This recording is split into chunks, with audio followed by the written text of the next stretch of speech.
Hey, salut tout le monde, c'est Jérém Gamer et on se retrouve cette semaine pour une nouvelle vidéo 10 anecdotes, mais cette fois-ci ce sera sur Pokémon. Alors la semaine dernière j'avais dit que je ferais une vidéo sur DC Comics, mais il se trouve qu'en fait en cherchant des anecdotes, j'en ai pas trouvé énormément et pas assez pertinentes pour pouvoir vous faire une vidéo dessus. Donc il se trouve que j'ai changé, puis que j'ai avancé celle de Pokémon à cette semaine. Donc voilà, du coup la semaine prochaine je ne sais pas trop sur quoi je vais faire, je vais réfléchir dans la semaine, mais on se retrouve aujourd'hui pour 10 anecdotes sur Pokémon. On commence avec la première anecdote. Alors tout le monde le sait, Pikachu est le Pokémon phare de la saga Pokémon, mais à l'origine, Sacha dans l'animé ne devait pas recevoir Pikachu. En effet, les scénaristes avaient prévu de lui donner Mélofée, mais en fait, ils ont trouvé que Mélofée faisait un peu trop girly, plaisait un peu trop pour les filles, et donc du coup ils ont plus penché pour Pikachu qui plairait selon eux à la fois aux garçons et aux filles, et c'est vrai que c'est quand même beaucoup mieux et beaucoup plus classe qu'un petit Mélofée à la con. Donc on aurait eu droit à Mélofée si jamais Pikachu n'aurait pas été choisi en dernier recours. Comme vous le savez certainement, Marill est apparu dans l'animé dès la saison 2, alors même que la deuxième génération n'a pas encore été annoncée, comme par exemple Ho-Oh dans le premier épisode, ou encore Togepi. Et bien il se trouve qu'au moment de son apparition, on ne connaissait pas son nom officiel, et donc du coup, ce petit Pokémon était appelé le Pikachu bleu, jusqu'au moment où il s'est fait appeler Marill. Vous êtes-vous déjà demandé quelle était cette mystérieuse forme sur le ventre de Ptittar et de sa ligne évolutive? Oui, oui, même la petite bestiole verte en bas à droite fait partie de sa ligne d'évolution à partir de la deuxième génération. Ne me demandez pas pourquoi, ils ont aucun lien, mais bon, on s'en fout. Bref, je disais, à votre avis, pourquoi y a-t-il cette espèce de petit zigzag au milieu de son ventre?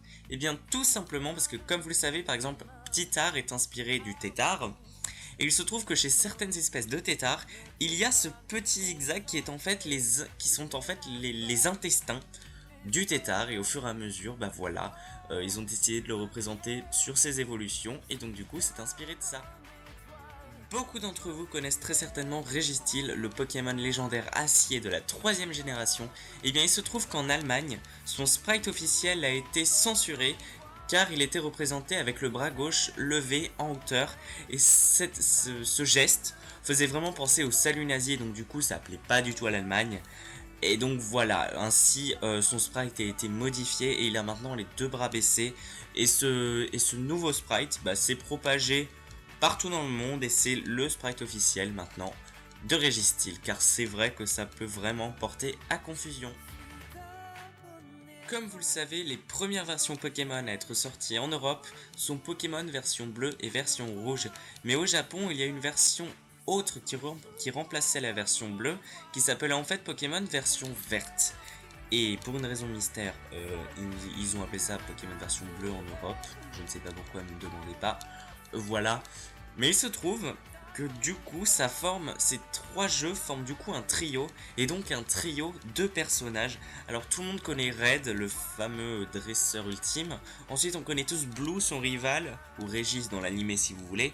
Mais il y avait aussi du coup un troisième personnage s'appelant Green, et étant représenté par le jeu Pokémon version verte au Japon. Mais il se trouve que vu que ce jeu n'a pas été commercialisé hors du Japon, eh bien ce personnage a totalement été oublié. C'est-à-dire qu'en fait, on ne peut le voir, c'est une fille, on ne peut la voir que par exemple sur la couverture du magazine officiel de l'époque de Pokémon. Voilà, donc c'était une rivale comme les autres. On peut la voir aussi dans quelques mangas, mais elle a complètement été évincée. On ne sait pas pourquoi, c'est dommage parce que du coup ça aurait pu faire deux garçons, une fille, ça aurait fait la mixité.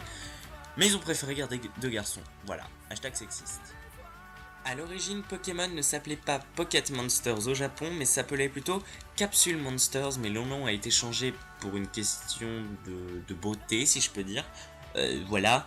Et il se trouve qu'à l'origine de ce projet, au tout début, eh bien le premier Pokémon qui avait été pas créé, mais qui avait été un peu gribouillé, dessiné, ressemblait beaucoup au Rhinophéros qu'on connaît d'aujourd'hui. Voilà, donc là vous voyez des petites images et essayez de comparer, c'est vrai qu'on dirait vraiment Rhinophéros. Peu après la création de Liputu, Game Freak, qui est l'éditeur des jeux Pokémon dans le monde, a été accusé de racisme.